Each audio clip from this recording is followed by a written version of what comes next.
ನಿಸರ್ಗ ಸೃಷ್ಟಿಯ ಚೆಲುವು ಒಂದು ಕಡೆ, ಮಾನವ ಶಕ್ತಿಯ ಸಾಹಸ ಮತ್ತೊಂದು ಕಡೆ. ಇದು ಕೋಲಾರ ಜಿಲ್ಲೆ, ಚಿನ್ನದ ನಾಡೆಂದು ಹೆಸರು ಗಳಿಸಿರುವ ಬಯಲು ಸೀಮೆ. ಕರ್ನಾಟಕ ರಾಜ್ಯದಲ್ಲಿ ಕೋಲಾರ ಜಿಲ್ಲೆಯ ವಿಸ್ತೀರ್ಣ 8223 ಚದುರ ಕಿಲೋಮೀಟರ್ಗಳು. ಜನಸಂಖ್ಯೆ 20 ಲಕ್ಷಕ್ಕೂ ಹೆಚ್ಚು.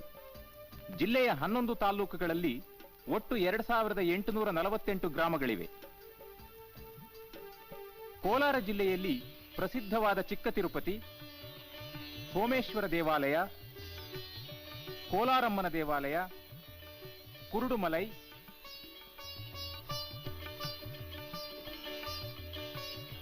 ಸ್ವಾತಂತ್ರ್ಯ ಹೋರಾಟಕ್ಕೆ ಕಾಣಿಕೆ ಸಲ್ಲಿಸಿದ ವಿಧುರಾಶ್ವತ್ಥ, ಅಂತರಗಂಗೆ ಮುಂತಾದ ಪುಣ್ಯಸ್ಥಳಗಳಿವೆ. ಕೃಷಿ ಇಲ್ಲಿನ ಮುಖ್ಯ ಜೀವನಾಧಾರ. ಆದರೆ ಮಳೆ ಕಡಿಮೆ, ನಿತ್ಯ ಹರಿಯುವ ನದಿಗಳಿಲ್ಲ. ಆದರೂ ಇಲ್ಲಿನ ರೈತರು ಬೆವರು ಹರಿಸಿ ಒಣಭೂಮಿಯಲ್ಲಿ ಹಸಿರು ಮೂಡಿಸುವ ಸಾಹಸಿಗರು. ಹಿಪ್ಪನೇರಳೆ ಬೆಳೆಗೆ ಹದವಾದ ನೆಲ, ಹಿತವಾದ ಹವಾಮಾನ. ಚಿನ್ನಕ್ಕೆ ಹೆಸರಾಗಿರುವಂತೆ ರೇಷ್ಮೆಗೂ ಪ್ರಸಿದ್ಧಿ. ರಾಜ್ಯದ ಕಚ್ಚಾ ರೇಷ್ಮೆಯ 35% ಭಾಗ ಕೋಲಾರ ಜಿಲ್ಲೆಯ ಕೊಡುಗೆ.